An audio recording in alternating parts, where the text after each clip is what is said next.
3 days after the dinner, Dominic Ashford shows up at my studio apartment.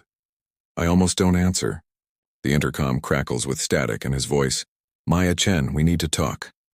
And every instinct screams that opening this door will change everything. But I'm already changed, aren't I? I haven't stopped thinking about Eleanor's smile, about the way Dominic looked at me like I held the answer to a question he'd been asking for years. I buzz him in. He fills my doorway like a storm rolling in. Expensive suit, devastating face, eyes that see too much. My apartment must look pathetic to him. Second-hand furniture, textbooks stacked like towers, ramen packets visible through the kitchen doorway. But he doesn't sneer. He just looks at me. "You didn't call," he says. "You didn't give me your number. I left my card with your manager." His jaw tightens, along with a $5,000 tip. My stomach drops. "You what?" "No, I can't accept. You already did." He steps inside, uninvited, and somehow the space shrinks around us. "It went through payroll. Consider it payment for services rendered." "I didn't render any services. I spoke to your mother." "Exactly." He turns to face me fully, and the intensity in his expression steals my breath. "You gave her something I haven't been able to give her in 3 years, joy, connection, hope." He pauses, and when he speaks again, his voice is rough. "I need you to teach me." I blink. "Teach you what?" "Sign language." He says it like a confession. I need to learn. I need to talk to my mother. Really talk to her. Not through interpreters, not through written notes, me. The vulnerability in his voice undoes me. "Why didn't you learn before?" I ask softly. His expression hardens. "I tried. Hired the best teachers money could buy. But I'm a terrible student when it comes to things I can't control or dominate. I get frustrated. I quit." He takes a breath. "But watching you with her, I saw what I've been missing. I can't miss it anymore. The air between us feels electric." "Okay," I whisper. "Okay, I'll teach you." I cross my arms, trying to maintain some distance. "But not for money. And not because you're Dominic Ashford. I'll teach you because Eleanor deserves to have her son back." Something flickers in his eyes. Respect, maybe, or surprise. "When do we start?" he asks. "Now." I move to the tiny table where I study, clearing away my organic chemistry notes. He follows, and when he sits across from me, our knees almost touch. Almost. The space between us hums with possibility. "This is the sign for mother," I demonstrate, touching my thumb to my chin. He mimics me. His hands are larger than mine, elegant despite their strength. I watch his fingers form the shape, and something warm unfurls in my chest. "Good," I sign. "Now, Father, we work for an hour, maybe 2. Time blurs when I'm watching his mouth concentrate on shapes, when I'm close enough to smell his cologne. Cedar and something darker, something that makes me want to lean closer. He's a quick study, absorbing everything with fierce focus, but it's the mistakes that kill me. When he fumbles a sign, frustration flashing across his face. When I have to reach over and adjust his fingers, my hands on his showing him the proper position. The contact sends electricity up my arms. His skin is warm. His pulse visible at his wrist. "Like this?" he asks, voice lower than before. "Yes," I sign, not trusting my voice. He's staring at my mouth. I'm staring at his hands, imagining them. No. No. This is professional. He's my student, sort of. This is about Eleanor. Maya. My name on his lips sounds like sin. "Can I ask you something?" "Yes." "Why did you approach her that night?" "You could have just taken our order." I meet his eyes. "Because I know what it's like to be invisible in a room full of people who love you. Because my sister taught me that silence isn't empty. It's just a different language. And because," I hesitate, "because your mother's eyes looked like my mother's did before she died. Lonely, like she was disappearing." Dominic's breath catches. "I'm sorry," he says quietly. "About your mother?" "I'm sorry you're losing yours while she's still alive." The words hang between us, brutal and true. He reaches across the table, slow, deliberate, and his fingers brush mine. Not taking my hand, just touching, barely. But the contact sears through me like lightning. "Thank you," he whispers. "For seeing her." For seeing his phone rings, he jerks back, breaking the spell. Checks the screen. "I have to go," I say. "It's fine, but it's not fine." Nothing is fine. Because as he moves toward the door, every atom in my body screams for him to stay. At the threshold, he turns back. "Tomorrow night?" he asks. "Same time?" I nod, not trusting my voice. He leaves, and I stand in my empty apartment, fingers still tingling where he touched me, wondering what the hell I've just agreed to. I didn't know that a simple greeting in sign language would destroy my life and rebuild it into something I never thought I deserved. The crystal chandeliers above me blur into diamonds of panic as my hands tremble around the champagne flute. I shouldn't be here, not in this marble palace disguised as a restaurant, not serving people who spend more on wine than I make in a month, not standing 3 feet away from him, Dominic Ashford, the man whose face has been on every business magazine for the past year. But here I am, 23 years old, drowning in student debt, wearing a uniform that costs more than my rent, trying not to trip over my own fear. The maitre d' assigned me to the Ashford table. Of course he did. I approach with my practiced smile, the one that hides everything, and that's when I see her. The older woman sitting to Dominic's right, elegant in pearls and silence. She's not looking at the menu. She's not looking at anything, really, just staring at her hands with an expression I recognize too well. Loneliness. My mother wore that same look before she died. The table goes quiet as I near. Dominic Ashford's eyes find mine, gray like storm clouds, sharp like broken glass, and I forget how to breathe. He's more devastating in person. Sharper jaw, broader shoulders, the kind of beautiful that feels dangerous. "Good evening," I say, voice steadier than I feel. "May I?" But I'm not looking at him anymore, I'm looking at her.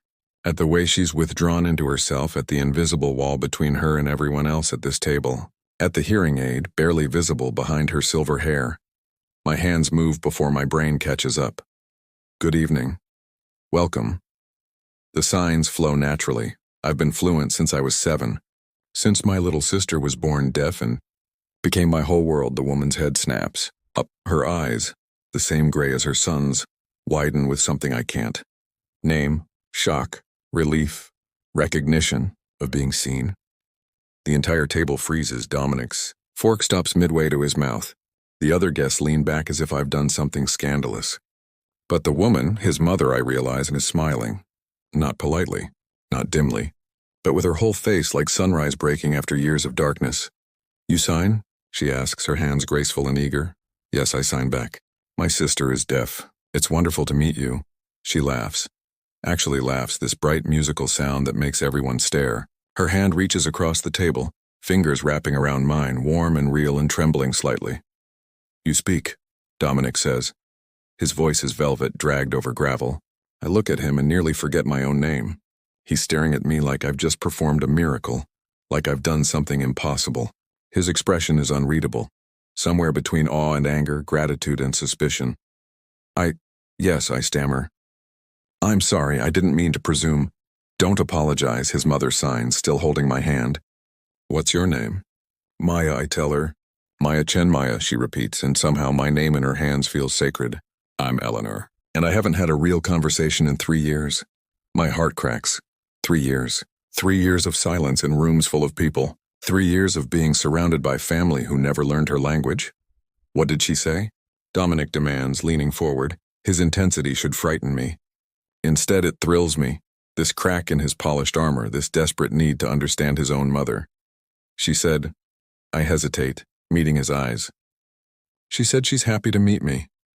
It's a lie, a kind one. But Dominic sees through it immediately. His jaw tightens. Something flashes across his face. Shame, maybe, or regret, before that impenetrable mask slides back into place. "Will you sit with me?" Eleanor signs, "Please, just for a moment." I glance at Dominic. He nods, curt and controlled, but his hands are fisted on the table. I pull out the chair, and as I sit down beside his mother, as her hand finds mine again and she begins signing rapidly about everything and nothing, about the weather and the flowers and how beautiful my earrings are, I feel Dominic's eyes burning into me. He's watching his mother come alive, and he's watching me like I'm either his salvation or his ruin. I don't know yet which one I'll be. 2 weeks of lessons, and I'm fluent in the language of Dominic Ashford's almost touches. almost holding my hand when he practices finger spelling, almost brushing my hair back when it falls across my face during demonstrations, almost kissing me when I lean close to correct his syntax and our mouths hover inches apart. Breath mingling, time stopping, almost, always almost tonight. He arrives with Eleanor. She sweeps into my apartment like springtime, arms full of flowers and that radiant smile I'm becoming addicted to seeing. I wanted to surprise you, she signs, and I wanted to see where my son spends his evenings now. The implication in her signs makes me blush. Dominic notices, of course he does, and something predatory and pleased crosses his face. Your home is lovely. Eleanor continues, settling onto my couch with the grace of someone who's never questioned her place in the world. Small but warm. Like you. I don't know how to tell her that having them both here makes the walls close in, makes the air too thin, makes me hyper-aware of every breath and glance and possibility. We practice together, the three of us.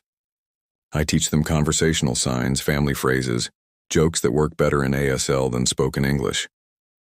Watching Dominic sign to his mother for the first time, I love you. I'm sorry. I'm here. Break something open in my chest, Eleanor cries. He pulls her into his arms and she signs against his shoulder, words I translate without him asking. I thought I'd lost you. I thought you didn't want to talk to me anymore. Never, he says aloud, voice cracking. Never, Mom, I just didn't know how. I should leave. Give them privacy. But Eleanor reaches for me, pulls me into their embrace, and suddenly I'm sandwiched between them, surrounded by expensive perfume and cedar cologne and the overwhelming sensation of belonging. When we finally separate, Eleanor touches my face with maternal tenderness. You brought my son back to me, she signs. How do I thank you for that? You just did, I tell her. She smiles, knowing and gentle. He looks at you like his father looked at me. Did you know that? My heart stops. I don't translate this for Dominic. Eleanor leaves an hour later with promises to return, with kisses on my cheeks and her son's arm around her shoulders. Watching them together, connected finally, fills me with a joy so pure it physically hurts. Dominic comes back up. Alone. You didn't translate everything, he says, closing the door behind him. What did she say? At the end? I turn away, fussing with the flowers Eleanor brought. Just that she had a nice time. Maya. He's closer now. I can feel him behind me, a wall of heat and want. Don't lie to me. I'm not. His hand catches my wrist, gently, but firm enough to stop me, to turn me around, to make me face him. We're too close. His eyes search mine, gray and stormy and desperate. What did she say? I could lie. Should lie. But his thumb is stroking the inside of my wrist over my pulse, and I'm drowning in cedar and starlight and the catastrophic realization that I'm falling for a man so far out of my league. We're not even playing the same game. She said. I swallow hard.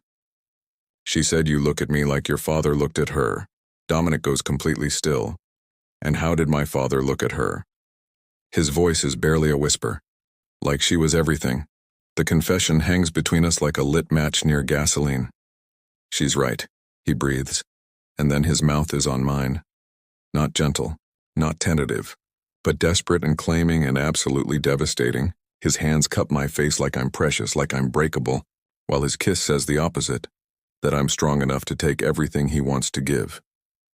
I gasp against his lips, and he swallows the sound, deepening the kiss until I forget my own name.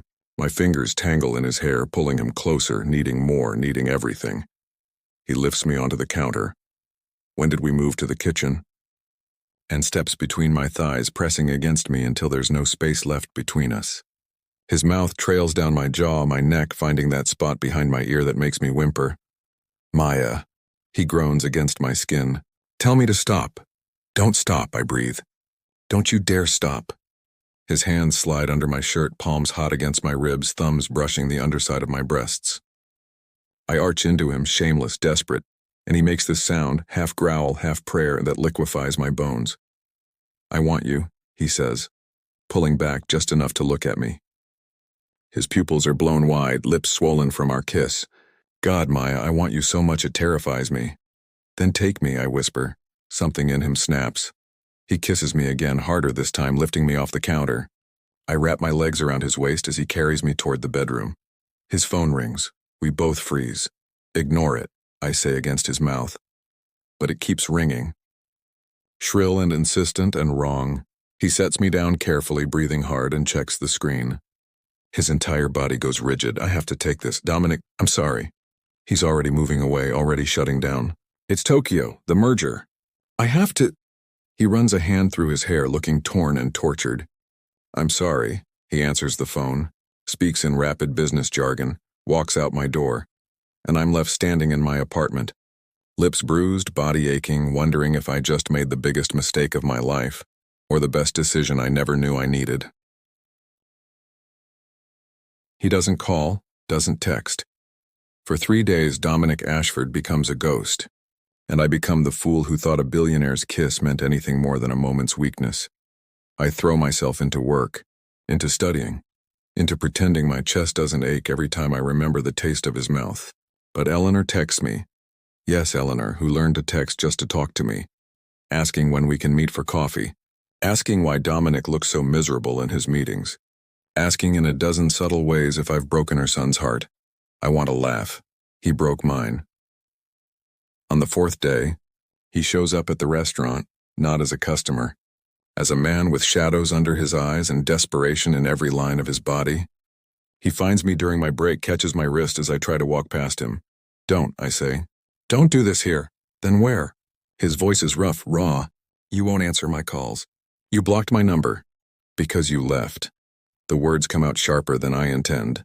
You kissed me like I mattered, and then you left for a phone call about money. It wasn't about money. He steps closer, backing me against the wall.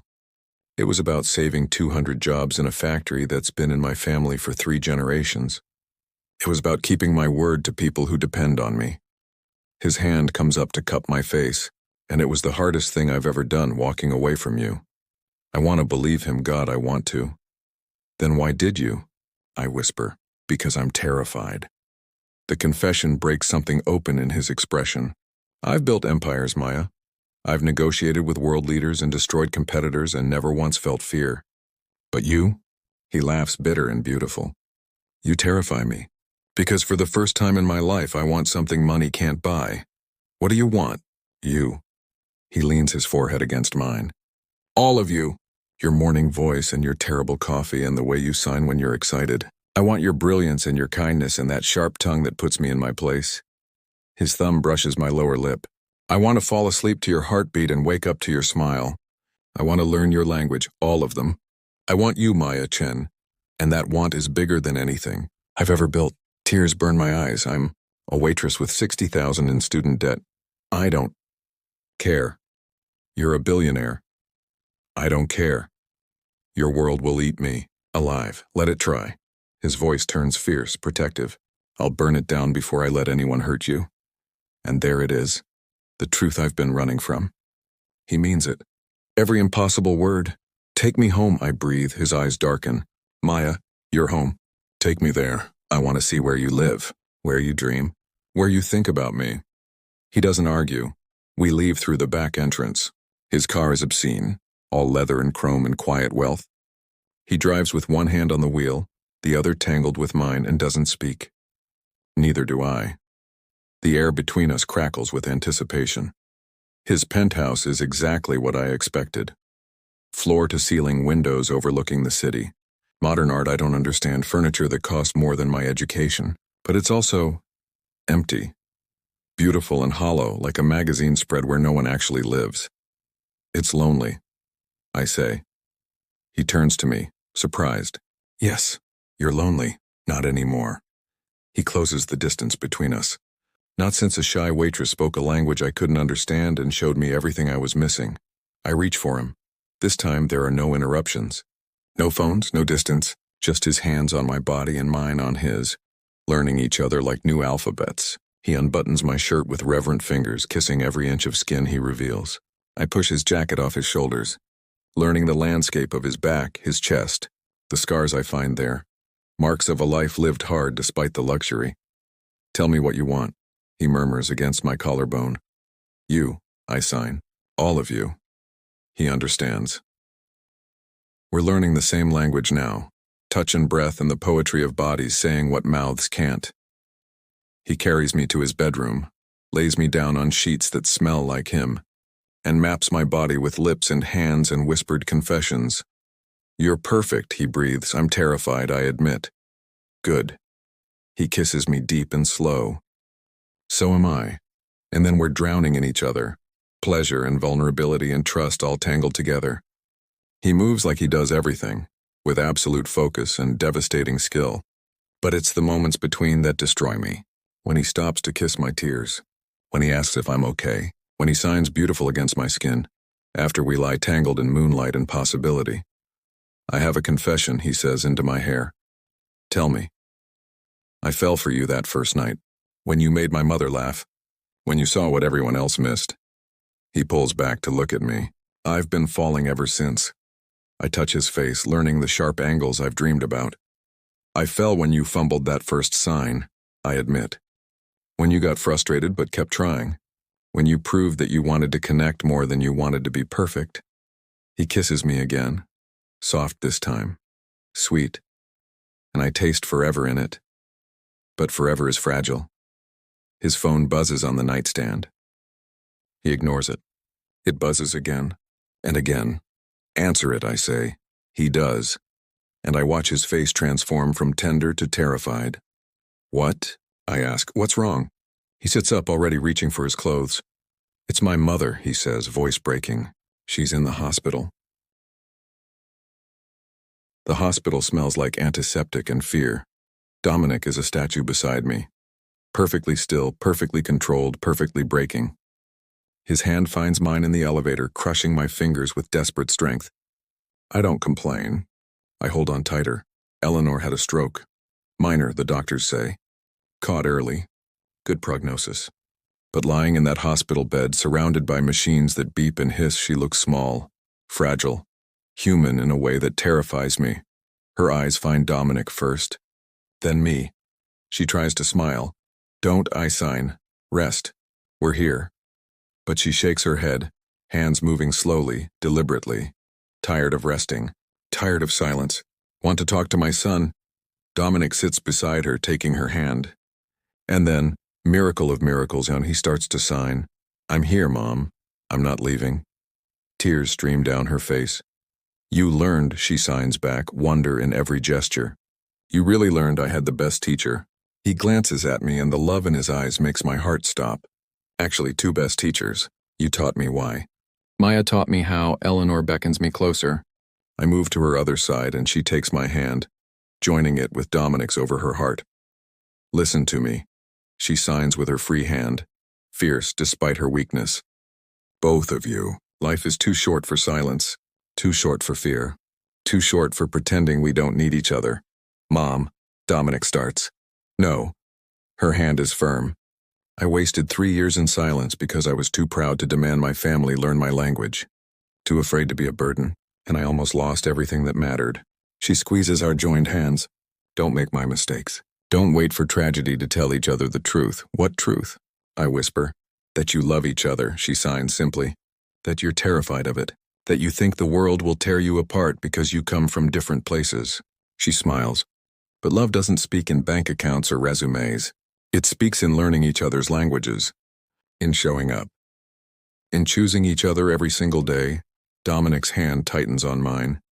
"She's right," he says aloud, then signs it so his mother can see. "She's right. Maya, I'm in love with you. Completely, catastrophically. I love your strength and your stubbornness. I love how you see people, really see them. I love that you called my empty penthouse lonely and filled it with yourself." My breath catches. "Dominic, let me finish." He turns to face me fully, gray eyes blazing with certainty. "I know we've only known each other a few weeks. I know this is fast and reckless and probably insane. I know you have a life and dreams and goals that have nothing to do with me." He brings my hand to his lips. "But I want to be part of them. I want to fund your education and celebrate your graduation. I want to meet your sister and learn her stories. I want to build a life where you're not my waitress or my teacher or anything except my partner, my equal, my home." Eleanor is crying again, but she's smiling through it. "Your turn," she signs to me. I look at this impossible man, This billionaire who learned sign language for his mother, who kisses like salvation, who looks at me like I hung the stars. I'm terrified, I admit, I know. I don't fit in your world. Then we'll build a new one. I'm going to medical school. I'll be busy and stressed and impossible for years. I know. He cups my face. I'll quiz you for exams. I'll bring you coffee at 3 a.m. I'll remind you to sleep and eat and breathe. And when you're Dr. Maya Chen, saving lives and changing the world, I'll be in the front row cheering louder than anyone else. That's ridiculous. Completely. It'll never work. Probably not. We're insane. Absolutely. He grins, and it transforms him. Turns the ruthless billionaire into someone young and hopeful and beautifully reckless. So is that a yes? I pull him down and kiss him hard. In front of his mother in this sterile hospital room with machines beeping around us and forever stretching ahead.